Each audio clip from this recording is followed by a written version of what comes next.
धन धन सतगुरु तेरा ही आसरा। सत्संग की अगली कड़ी में आया, मृत्यु तो आनी है एक दिन, चाहे यत्न हजार करो, बिन सतगुरु के सब व्यर्थ है, जीवन का कल्याण करो। तो जो शब्द में आया सत्संग उसी पे होगा। मृत्यु तो आनी है एक दिन। भाई, मृत्यु एक ना एक दिन आएगी। वो चाहे जब आ जाए उसकी कोई गारंटी नहीं। खास करके इस घोर कलिकाल में कोई कितना बड़ा क्यों ना हो, कितनी बड़ी हस्ती वाला क्यों ना हो, लेकिन जाना तो पड़ता है यहाँ से।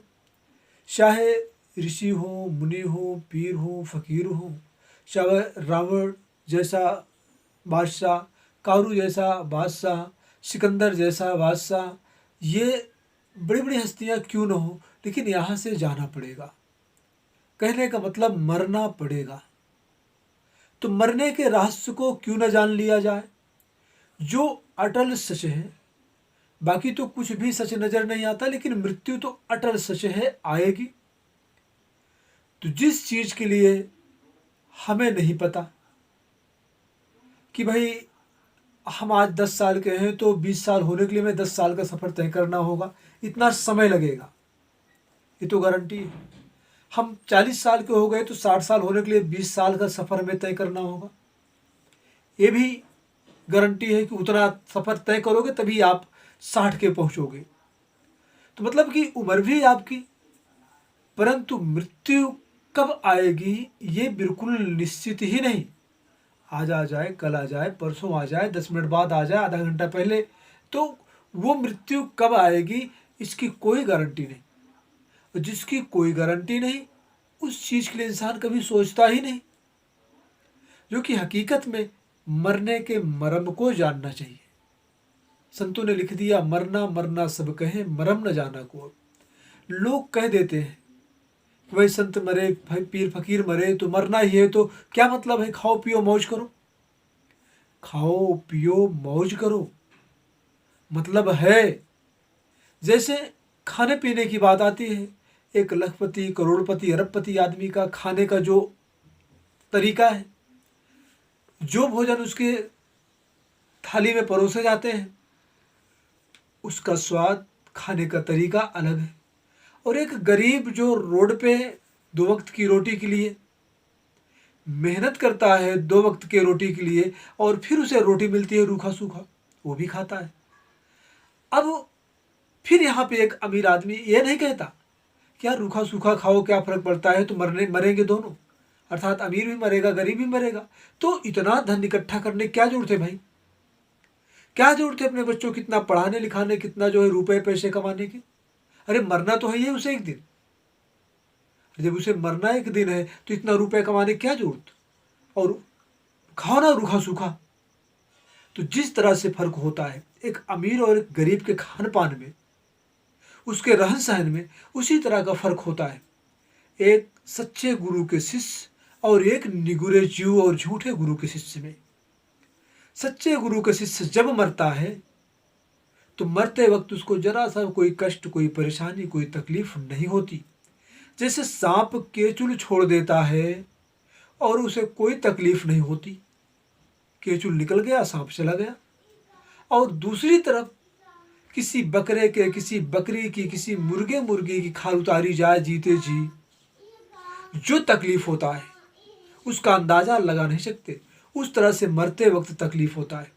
जैसे कोई जीवित जानवर हो और उसकी खाल उधारी जाए, उसमें कितना अंतर है।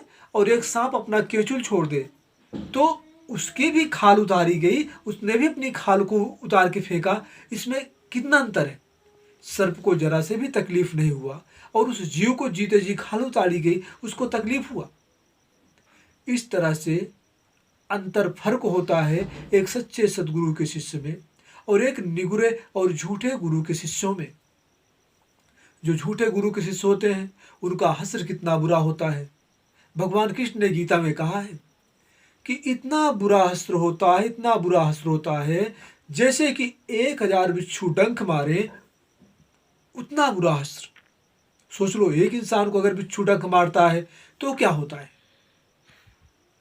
उसका जीना मुश्किल हो जाता है, वो बिल्कुल बर्दाश्त के बाहर हो जाता है। किसी किसी को तो जो है गाज आने लगते हैं, मुख से फेन आने लगते हैं। इसी तरह से इतना बड़ा फर्क होता है। ऐसा कहने से कोई भाई जो भी कहते हैं कि क्या फ़ायदा, मरना तो है, ऐसा कहने से मरने की कला कम नहीं हो जाएगी। इसलिए संतों ने कहा है कि भाई मरने के मर्म को जानो। जो मरने के मर्म को जान लिया वो जीवन को सफल बना लिया। और मरने का मर्म क्या है, संत महापुरुष जो पूर्ण हो गए, जो सच्चे हो गए, जो सतगुरु हो गए, वो आपको बताएंगे कि अपनी शरीर से आत्मा को कैसे बाहर ले जाओगे। अर्थात जब आत्मा आपकी बाहर जाएगी तो समझो शरीर को उन्होंने सांप के केचुल के जैसे छोड़ दिया, और फिर कैसे अंदर आएगी, समझो कि फिर शरीर में आ गई, फिर जीवात्मा, फिर शरीर जीवित हो गए। ये तरीका मरने का है, ये मरने की कला है। मरने की कला ये नहीं कि चलो सुसाइड कर लो, फांसी लगा लो, क्योंकि आत्महत्या आत्मघाती महापापी, आत्महत्या कभी नहीं करनी चाहिए।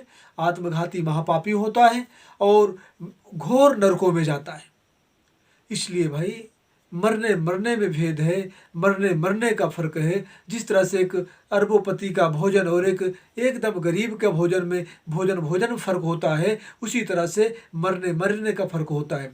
यहाँ पे उल्टा होता है कि जो कुल मालिक से नाम लिया, संत सदगुरु से, पूर्ण सदगुरु से नाम लिया, पूर्ण संत से नाम लिया, वो जब मरता है या वो जब नाम लेता है उसको अरबपति और खरबपति समझो। और जो इंसान नाम नहीं लिया हुआ होता है उसके पास चाहे जितना धन हो, चाहे जितनी दौलत हो, उसको आप ये समझ लो कि वो 2 वक्त की रोटी के लिए परेशान है और उसका हश्र बहुत बुरा होता है। इस तरह से साथ संगत जी मरने मरने का फर्क होता है। तो भाई मरने का तरीका लोगों को सीखना चाहिए। आप अपनी बीवी से प्रेम करते हो, अपने बच्चों से प्रेम करते हो, या वो स्त्री अपने पति से प्रेम करती है, अपने बच्चों से प्रेम करती है, अपने मम्मी पापा से प्रेम करती है, अपने यार दोस्तों से प्रेम करते हैं, तो इसका मतलब ये होना चाहिए कि सबको मरने की कला सिखाओ, क्योंकि वो मौत आएगी।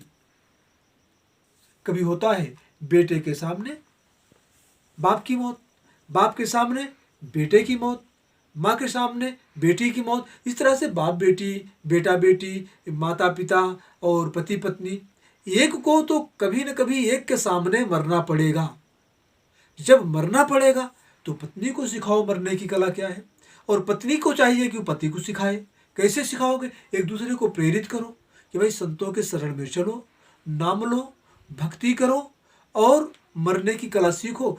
ऐसा ना हो कि मौत आ जाए और फिर हमें भी देख के रोना आ जाए कि हाय मेरे पति देव बिस्तर पड़े हैं, कैसे कलज रहे हैं, कैसे तड़प रहे हैं, आज इनका कोई सहारा नहीं, हाय हाय कर रहे हैं। ऐसे लगता है कि जैसे हजारों बिच्छू एक साथ डंक मार दिए हो भगवान कृष्ण के वचन। इतना भयानक कष्ट, बिस्तर पे लेटरिन पेशाब निकल जाता है, चाहे स्त्री चाहे पुरुष। पति देखता है वो भी हृदय चीर के रोता है, उसका हृदय भी फट जाता है। कहा मेरी पत्नी के साथ इतना बुरा हश्र, कहीं एक्सीडेंट हो गया, हाथ कट गया, सर फट गया और खून निकल गए, तड़प के मृत्यु हो गई। मतलब कि मृत्यु तो होनी है, वो आपका कोई भी सगा संबंधी कितना भी प्यारा है और आपकी आंखों के सामने जाएगा। और जब जाना है तो मरने की कला सीखनी चाहिए। इसलिए साथ संगत जी, मृत्यु तो आनी है एक दिन, चाहे यत्न हजार करो, बिन सदगुरु के सब व्यर्थ है, जीवन का कल्याण करो। तो सभी अपने जीवात्मा का कल्याण करो, आत्मा को परमात्मा से जोड़ो और भक्ति इबादत करो। मालिक अल्लाह वाहिगुरु गाड खुदा रब के नाम का सुमरण करो। और नाम क्या है, नाम किसे कहते हैं, ये आपको अगली कड़ी में बताया जाएगा। धन धन सतगुरु